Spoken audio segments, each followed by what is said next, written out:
In today's video, we're going to show you how to input vision vital signs into an encounter note. So here's our encounter note, and we can scroll down to vision vital signs and click on vision vital signs. And it brings up a lot of different sections. So let's address each one. So this is the vision without correction. When you click on each of these tabs, it brings open the visual acuity screen, and you can say what the patient's vision was. So 20/20. And then you can see that it has a grading, so if they were plus some letters or minus some letters, then you can click on those. So let's say that they got one letter on the 2015 line, so it was +1. And then once you've clicked that, it'll go on to the next section. So as you can see, we started with the right eye and their distance visual acuity, and now we're in the left eye distance visual acuity. So let's say it was 20/20 as well, but let's say they didn't have plus or minus letters, it was just a true 20/20. You can hit the next button, and that'll take you to the next section. So this is what it is with both eyes open, or OU. So let's say overall they're 20/20 OU, and then you can hit the next section. And now we're at the near vision. So the near vision has some different different boxes, but it's still the same concept. So you can hit 20/20 plus or minus. Now let's say that they were 2200. As you can see, there's blue ones as within the distance visual acuity. So the blue ones means that there is no grading with them. There is no plus or minus letters because because the vision is significant enough that it would be hard to evaluate this. So when you hit the 2200, it doesn't prompt you for the grading and just goes on to the next section. So now we're in the left eye for the near vision acuity. So we can say 20/70. And then we can make a modifier, say they missed a letter on the 20/70 line, so we can put -1. And then overall, we can say together, his vision was 20/70 -1. So now we just did those. So it kind of starts, when you start here, it'll go down and the progression here. And then if you start here, it goes down the progression. So if you click on any of them within the progression, so 20/20 for the OS, and you hit next, it goes to the next section below that.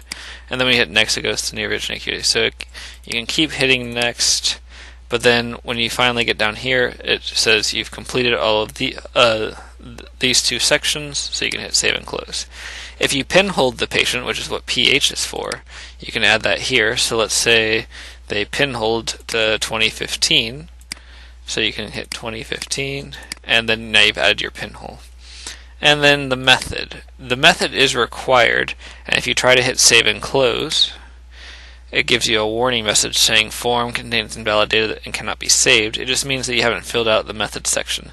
So you can close the warning and then fill out the method section. So you can either dry or wet if you've given them dilating drops. So we can click dry for both of these. Now let's look at some of the other sections. BAT. So the BAT is the brightness acuity tester. So this is if they're having glare symptoms and you want to test with the different types of low, medium, or high lights. So then you'd want to put their visual acuity that they got with each of those lights. So we can say, let's say they were 20/20 with low lights, but then with medium lights they went to 20/40, and then finally with high lights they went to 20/80.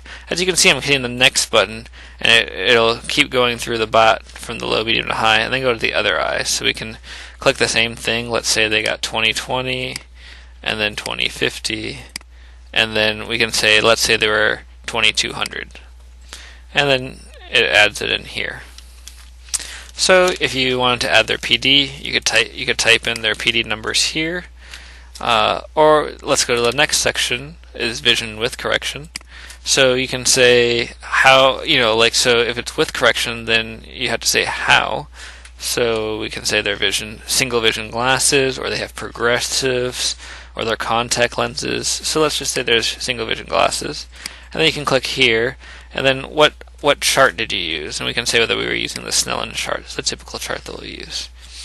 So for here, you want to type in their glasses correction. So if they're single vision with glasses, if you measure the glasses, you can type it in here. So we could say maybe they have a +1, with a +1 cylinder. As you can see, if you don't type minus, the plus auto generates. And then you can type in the axis, say 123.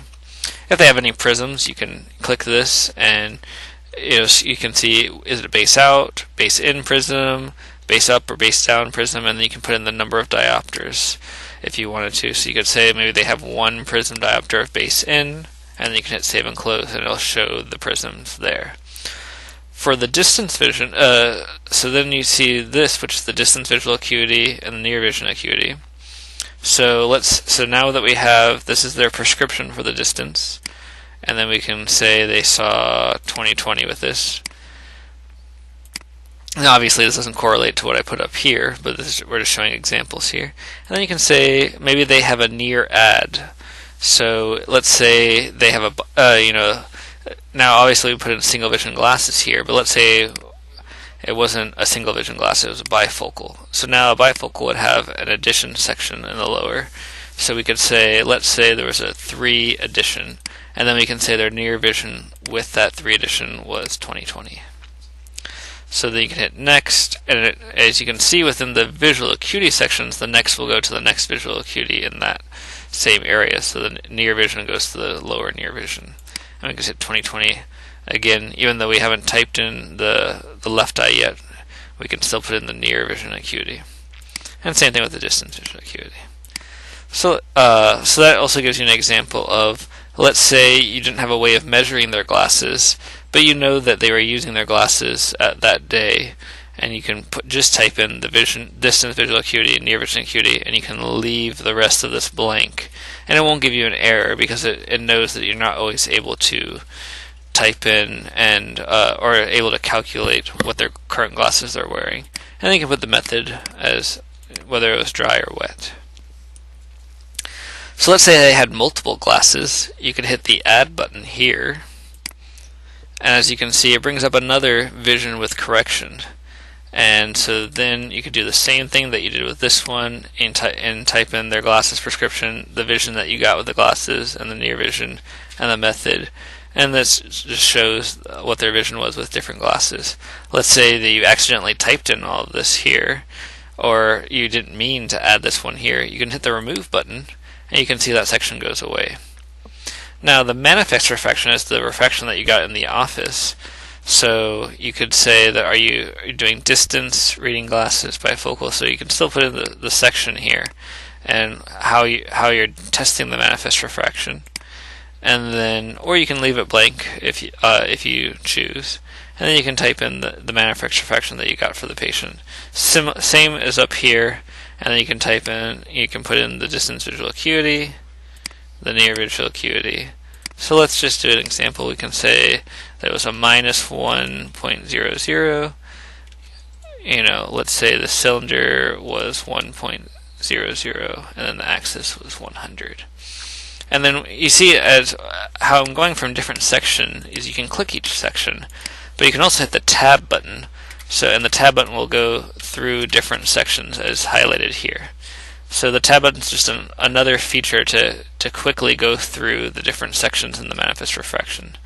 So we can click tab, tab, and you can see it skips over the vision sections. So we can say 3.00 because maybe you haven't gotten the vision yet, and then you can type in other values for the left eye, and then tab and type in the add, and then you can go back and click on the vision, the distance vision and the near vision, and put in what they got. So you can see here I'm just typing what they had, and then the method as well. So that if you have an autorefractor in the office and you got an autorefractor for the patient, you could put in what the autorefractor shows in the section here. And then also if they had a keratometry measurements, you can put in the Ks, the axis, in these sections here to add as well. The vision vital signs also has 2 other sections, the interocular pressure, which is the vision vital signs also has the interocular pressure section. So here you can see the text for the interocular pressure. So the right eye, you can type in what you got for the pressure. Let's say it was 12, and for the left eye, 11. If maybe they're a glaucoma patient and they have a goal pressure you want them at, you could put in the goal pressure here. Let's say you don't want them above 13, Or let's say you have a goal of 10. So that'll let you know. So that will save the goals there, and so then you can compare the IOP to the goal. And then the method, how did you measure it? Did you measure it with the Goldman, the Perkins? So you can choose the method there. And then for the optic nerve, so if you also are looking at the optic nerve and wanted to put in the cup to disc ratio, you can put that here. When you click on the section here, you can see the cup to disc ratios. There's all different ratios, but let's say you saw 0.3 in the right eye and then a 0.4 in the left eye. And the method is whether you looked with them dilated or undilated, so dry for undilated or wet for dilated. So let's just show you just the different sections of the vision vital signs and how you'd add them. And then once you're satisfied with everything in the vision vital signs, you can hit save and close. And now you can see after that loading mark is over with, you can see everything that you inputted for the vision vital signs. If you want to make any changes, you could click this and it would bring up the same screen. And you can make any changes that you need. One other feature, just to mention, is the timestamp down here for the interocular pressure. You can change the time that you took the interocular pressure, because it's important to note the time that you took it. So you can click on anything here and make the changes to the timing for you to know what time you took the interocular pressure. So you can hit save and close again. And now you have the update to your vision vital signs. So this is how you do vision vital signs in the encounter form. Thank you.